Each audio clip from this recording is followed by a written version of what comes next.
السلام عليكم ورحمة الله تعالى وبركاته. الحمد لله.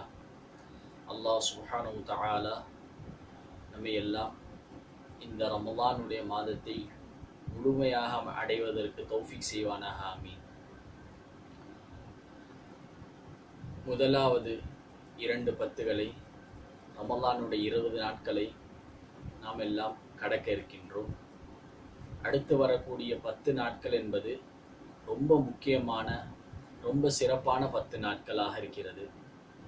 அருமை நாயகம் ஸல்லல்லாஹு அலைஹி வஸல்லம் அவர்கள் ரமலானுடைய கடைசி 10 நாட்களிலே எந்த அளவுக்கு அமல் செய்வார்கள் என்று சொன்னால், தன்னுடைய கைலிகளை இருக்க கட்டி கொண்டு அமல் செய்வார்கள். அது மாத்திரமல்லாமல் தன்னுடைய மனைவிமார்களையும் அதிகமாக அல்லாஹ்வை வணங்கும்படி, அவனை திக்ர் செய்யும்படி ஆர்வமூட்டி இருக்கிறார்கள்.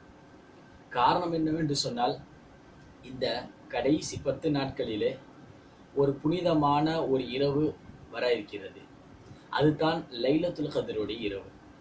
1000 மாதங்களை விட சிறப்பான இரவு என்பதாக குர்ஆனிலும் ஹதீஸ்களிலும் ஏராளமாக நாம் பார்த்து கொண்டிருக்கிறோம் அதனுடைய சிறப்புகளை பற்றி.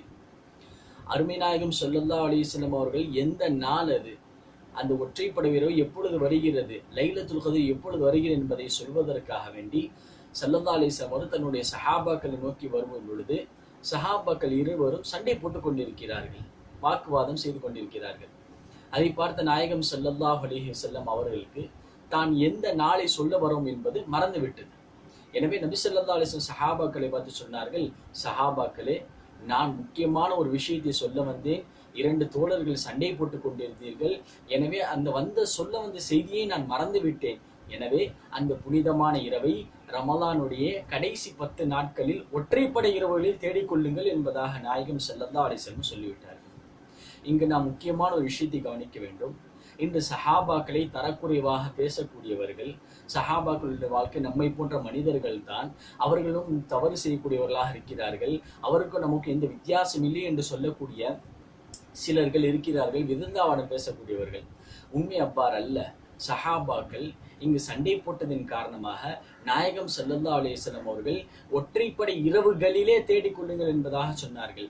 ஒரே இரவை குறிப்பாக்கி இருந்தால் நாம் அந்த இரவில் மட்டும் அமல் செய்துவிட்டு போயிருப்போம். ஆனால் ஒற்றைப்படை இரவுகளிலே தேடிக்கொள்ளுங்கள் என்று சொன்னதுனால ஒவ்வொரு இரவுகளிலும், ஒவ்வொரு ஒற்றைப்படை இரவுகளிலும் நாம் லைலத்துல் கத்ரை எதிர்பார்த்தவர்களாக நிறைய அமல் செய்யக்கூடியவர்களாக இருக்கின்றோம். அதனால் தான் சஹாபாக்கள்